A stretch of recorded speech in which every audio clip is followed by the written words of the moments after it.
KBTC, a viewer-supported community service of Bates Technical College.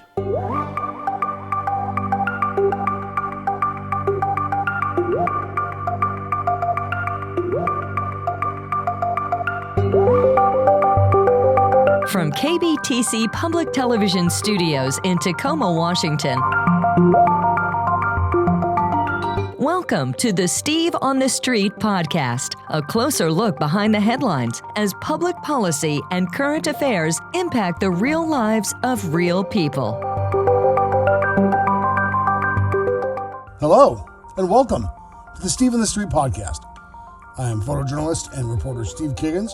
This podcast is produced by Northwest Now. Today we're talking about artificial intelligence, its explosion onto our consciousness, and its reach into almost everything that we can touch and do, especially into public school instruction. Why this particular author was most suited to writing this text. So we're like, oh no, AI is going to be taking away all of our writing instruction and everything like that. This is a scored discussion. Gig Harbor High School English teacher Jessica Gillard preps students for a writing assignment that just a couple years ago didn't exist. And a lot of kids were like, well, we shouldn't let the robots take over. The research, study, writing, and editing required for today's homework encourages students to embrace the use of artificial intelligence. Sometimes I think the technology goes like really fast, and then we have to kind of say, okay, we have to have some boundaries here. While much larger school districts in places like New York State and Seattle have pumped the brakes, in other places like the Peninsula School District and Gig Harbor has instead chosen a measured yet thoughtful approach. My seniors, especially graduating from high school now, those entry-level data entry types of positions aren't going to exist anymore, so they're going to have to learn how to work with the AI in order to be able to function in society. We're kind of on the front line of it, but we're trying to see what we can do. Executive Director of Digital Learning, Chris Hagel, says the district worked alongside instructors to develop lesson plans in late 2022 and early 2023 that guide students across age groups how to use AI, like ChatGPT, to enhance instruction and help kids identify where the technology can fall short. Trying to stay on top of this is going to be impossible, but, teaching kids to be critical thinkers and to be problem solvers and to utilize the tools that are available to them is this kind of skills that we need. It's almost impossible to predict where we're going to be in 5 years with this technology. And if you know anything about school districts, that you know that they move very slowly and that transformation is difficult. Christian Pinedo from the San Francisco-based nonprofit AI EDU is working with educators in school districts across America to navigate AI while advocating for digital literacy and equitable access to emerging technologies. Yeah, the potential AI has to transform society is enormous, and partly because of its universal fit for a lot of different things. It is not something that gets pigeonholed into one field and is going to affect just that one field. It's going to universally transform tons of things. And it's because AI itself is a very amorphic concept, and its applications are something that we're starting to see more and more of. Okay, so you guys have... While some worry students may use AI to generate entire assignments, essentially cheating themselves into a passing grade, instead the Peninsula School District believes kids and teachers can use AI as a tool, but not as a substitute for intelligence. That's what their jobs are going to be, right? So when we look to my seniors, especially graduating from high school now, those entry-level data entry types of positions aren't going to exist anymore, so they're going to have to learn how to work with the AI in order to be able to function in society. In Gig Harbor, Steve Kiggins, Northwest Now.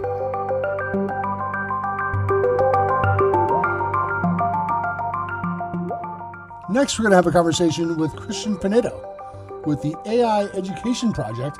It's a nonprofit out of San Francisco, and they advocate for digital equity and equal access to technologies for all students and instructors. Bottom line, this technology is out, and those kids who don't have access to it might be left behind. Here is Christian Pinedo.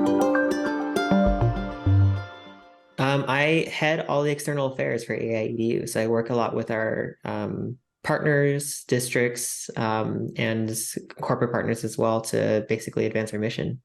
Got it. And it looks like, just real quick, it looks like you're an educator yourself, right? This was already in your wheelhouse.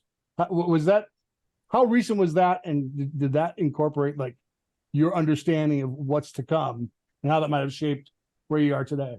Yeah, I spent about 7 years in the classroom. Left the classroom in 2020 when a lot of other teachers did, and my career took a left field, and I focused a lot on AI.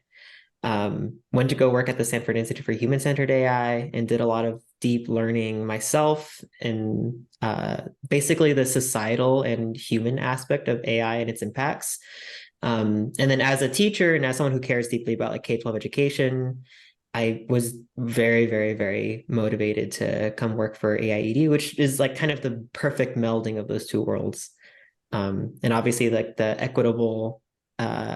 equity lens and the mission, how it's focused on societal impacts of AI and making sure that students are prepared for that and making sure that access is something that students have, we focus on for students is like just another really big, just personal alignment for me too.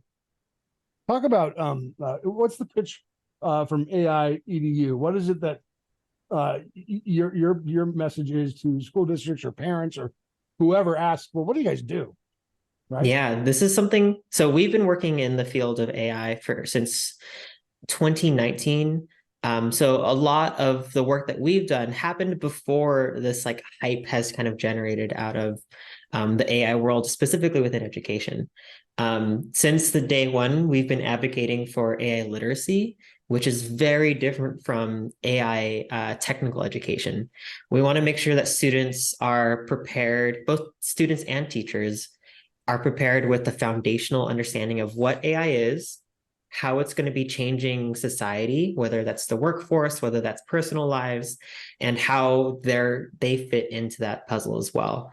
How it's going to be affecting students, how it's going to be affecting teachers, whether it's transforming education as a landscape, transforming career pathways as a landscape, or just transforming mental health or societal health as landscapes as well. You know, we've seen quite a few things kind of disrupt our society and civilization as we know it. But this seems to have all the hallmarks that aren't fake. Like, I mean, we can write poetry and essays and literature just from an algorithm. I mean, Yeah. what's the real impact of this technology? And is this kind of rising at a velocity that we can't even keep up? Yeah, the potential AI has to transform society is enormous, and partly because of its universal fit for a lot of different things. It is not something that gets pigeonholed into one field and is going to affect just that one field. It's going to universally transform tons of things. And it's because AI itself is a very amorphic concept, and its applications are something that we're starting to see more and more of. The reason why generative AI and things like ChatGPT have kind of blown up in the past, almost exactly a year now, is because we've kind of been given this concrete example about how this amorphic concept is going to directly affect people. AI as a research field, as a science, has been around for 20, 30 years. This isn't something that's coming out of nowhere. The reason why it feels like it's coming out of nowhere is because the advancement is just so fast. It's so immediately taking effect, and it's so directly observable by everyone that it just feels like, wow, this is something that just popped out of nowhere. And you talk about this kind of amorphous by design, like it reaches its tentacles. I don't mean to be so dark about it, but Yeah. it reaches, every corner of kind of what our lives and studies and entrepreneurship, touch. So in terms of like, if we've got a cohort of students in one district who has decided to work with it instead of shun it, and we've got, the next door school district who says, whoa, we don't know how to like even wrap our heads around this. We don't know how to make sure that kids aren't like using it just to fabricate their assignments. So we're just not going to do anything. If we're talking a year or two of young people in public schools that don't have access to this with a public school curriculum, that doesn't seem like a long time, but it's probably an eternity, right? Yeah, and what we're like, so we work with school districts all over the country. And what I'm finding is that there's a really big tension between two camps of thought. One is that a digital divide already exists and that AI is a tool that can be used to help close that digital divide, and providing students with access to AI tools, providing teachers with access to AI tools, and providing both of those groups with the foundational education to leverage those AI tools is a tool that we can use to close access gaps. The other camp is that AI is going to enhance or widen that digital gap that already exists if not deployed mindfully. And right now, there's not a lot of space. There's not a lot of work being done in the policy world, in the data privacy world, in the bias mitigation world, where leaders feel that it's going to be enacted properly right now. And so those are the kinds of school districts that are kind of blocking it right now, probably with the understanding that this isn't something that can block forever, but they need to wait until they feel confident in the technology's ability to increase access rather than widen accessibility gaps. Which just likely exacerbates this issue of equitable access. So talk about that component of AI EDU, please. Yeah, there's a couple of things. So one is just opportunity, right? Like AI is going to transform what opportunity means to a student.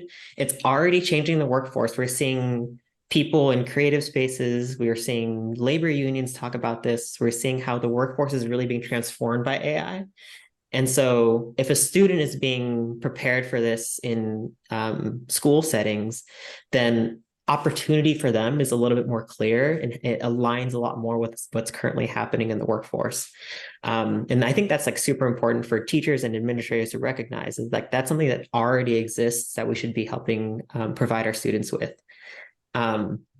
Without that opportunity right now, a lot of students might be going into the workforce underprepared compared to other students. And Steve Jobs often describes computers as a bicycle for the mind. And to build on that analogy, like AI is almost like superpowering that, right? It's almost like giving your mind a car rather than a bicycle. And so students that are being prepared with that foundational understanding of what AI is are going to be entering the workforce driving a car, where other students are entering the workforce riding a bicycle.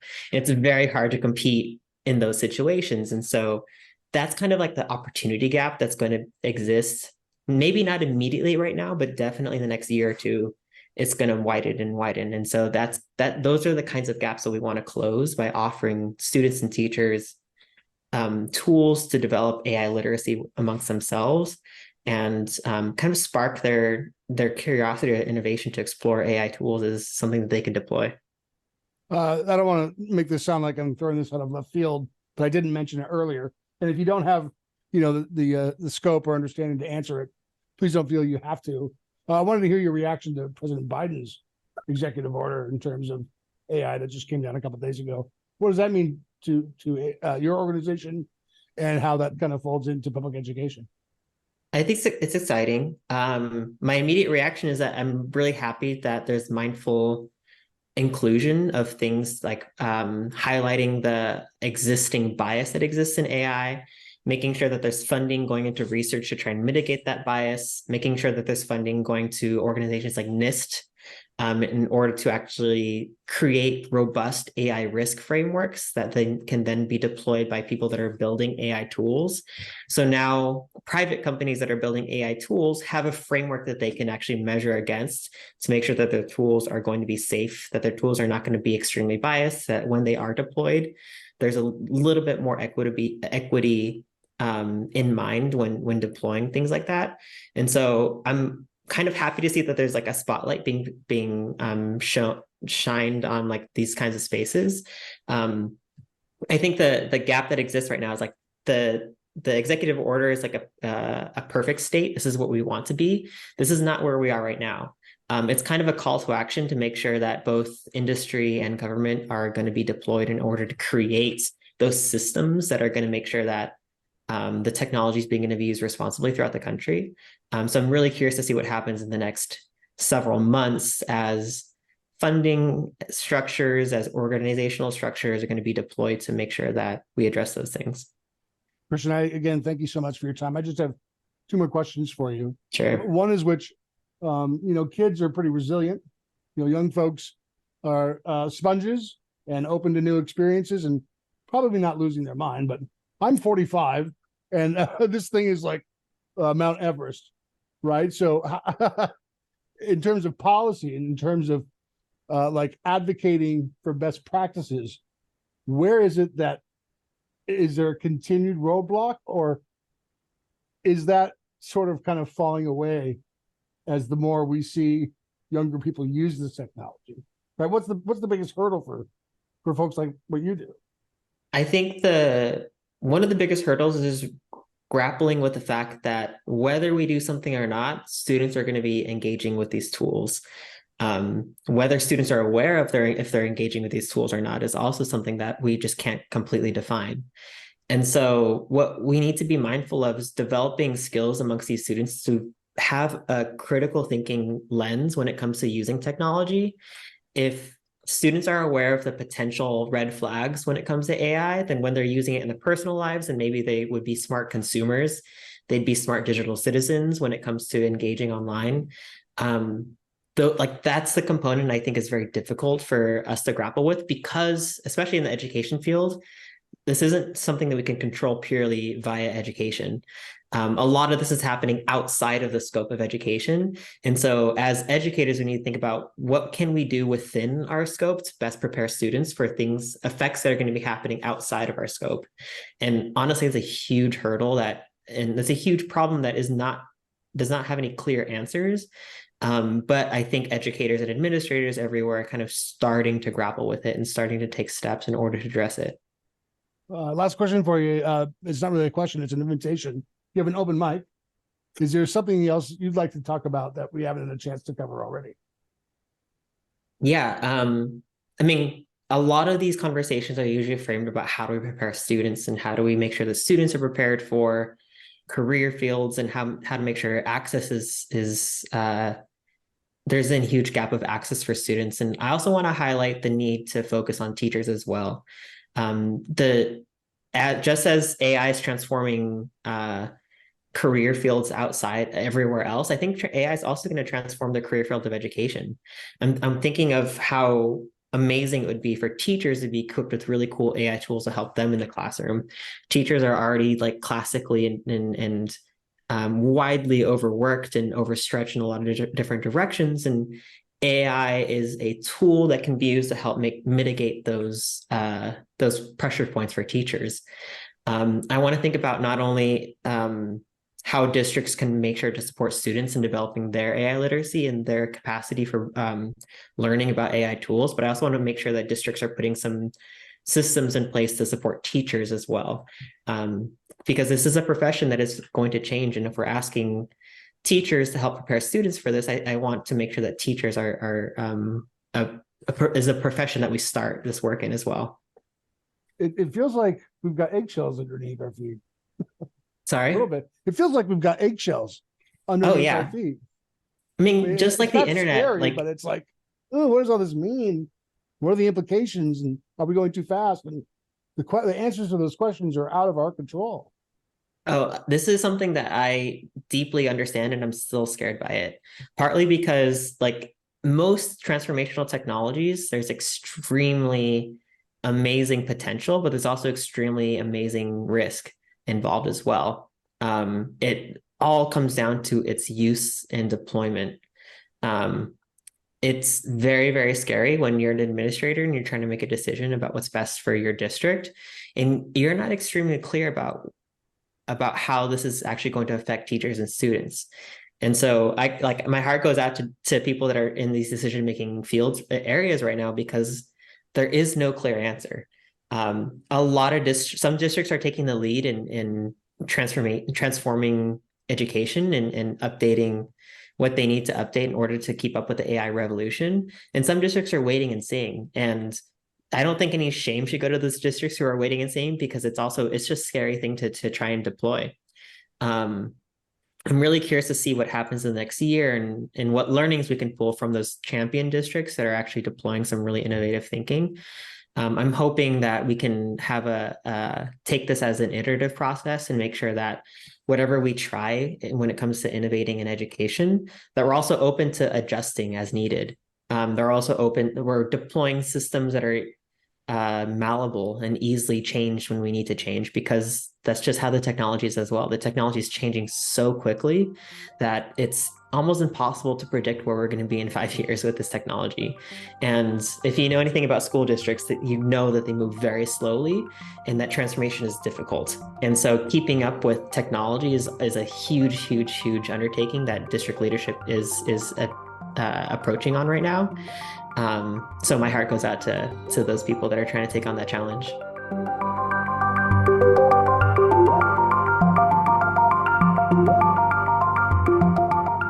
So while quite a few public school districts have kind of pumped the brakes on incorporating artificial intelligence in their education, a lot of experts seem to think it's probably going to be short-lived. So, thanks very much for joining us on the Steve on the Street podcast. Appreciate you taking time to dip in and check out what we're doing. Appreciate you being here. Until next time, I'm Steve Kiggins. Take care.